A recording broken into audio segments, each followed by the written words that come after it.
Hello. So for this assignment we are talking about heat illness, and let's start the first phase, which is yeah. The first question asks about thermoregulation. How should we define it? And we should highlight the body's mechanism for maintaining temperature balance in hot environment. So for the definition, thermoregulation is a complex interaction of central nervous system, cardiovascular system, and the skin to maintain a core body temperature at approximately 37 degrees Celsius, which is 98.6 degrees Fahrenheit.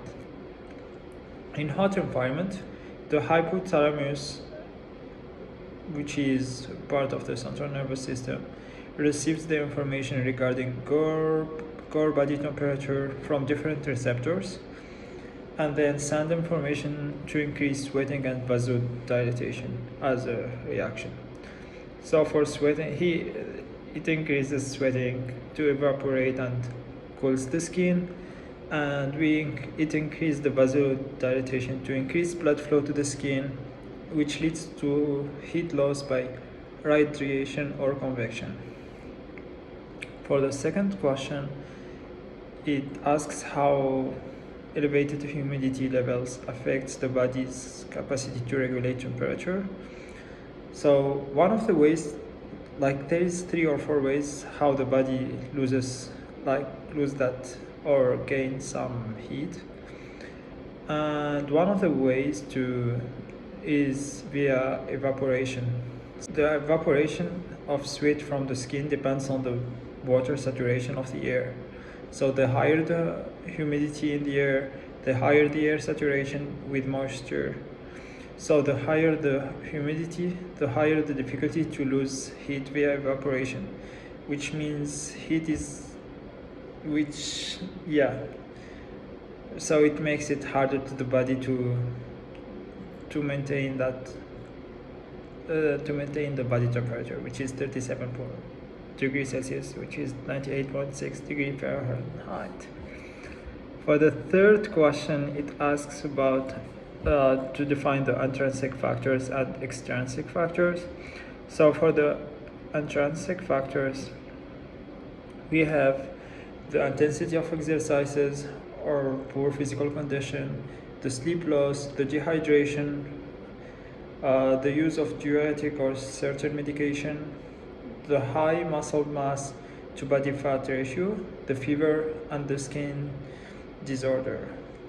For extrinsic factors, we have high ambient temperature, solar radiation, and high humidity. Athletic gear or uniforms are effective for sure as well. Inappropriate work to rest ratio, which is based on the intensity of the work, the temperature, we set the clothing, equipment, fitness, and athlete's medical condition. Predisposing medical condition, lack of education of awareness of heat illness among coaches, athletes, and medical staff, so they don't know when to stop or what should they do in that temperature, like the break times, break times to get some water or whatever, changing to indoor if that's possible, depending on the weather and humidity, and other signs if possible, the speed of air and the speed of wind, Okay. For the fourth question, it asks about the signs and symptoms associated with exertional heat stroke. So for some of the signs, we can mention the dizziness, confusion, behavioral change, decreased cognitive function, like he can't remember everything or something, reduced physical performance, he can't perform as he usually do, and the worst is collapse. For the fifth question, The question asks to compare and contrast the wet bulb globe temperature and heat index and explain why the wet bulb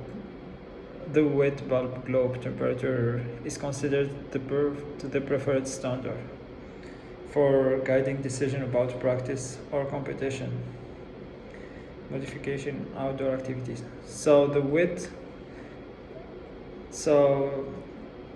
the WBGT and the heat index both assess heat impact differently, as the heat index is limited to considering the temperature and humidity and the relative humidity. The wet bulb globe temperature extend to talking like it considers the temperature and humidity, but it considers also the wind speed, the clouds covering the sun, and the sun angle. So the wet bulb globe temperature is favored for guiding decision in sports due to its specificity and safety guidelines. The heat index based on air temperature and humidity is more general and used for awareness. Okay, so for the sixth question, it asks how many water breaks should be scheduled during a 3-hour football practice in the wet bulb globe temperature. So that depends on the temperature of the weather. So at least 9 to 12 water breaks, it should be at least 3 to 4 minutes. And then it asks at what wet bulb globe temperature reading should all outdoor workouts or practice be suspended. That's for 92 degrees Fahrenheit. And then it asks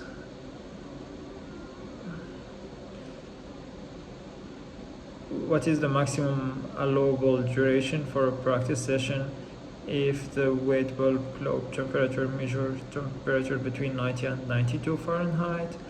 And for that it's 1 hour, and there must be 20 minutes of rest breaks during that hour.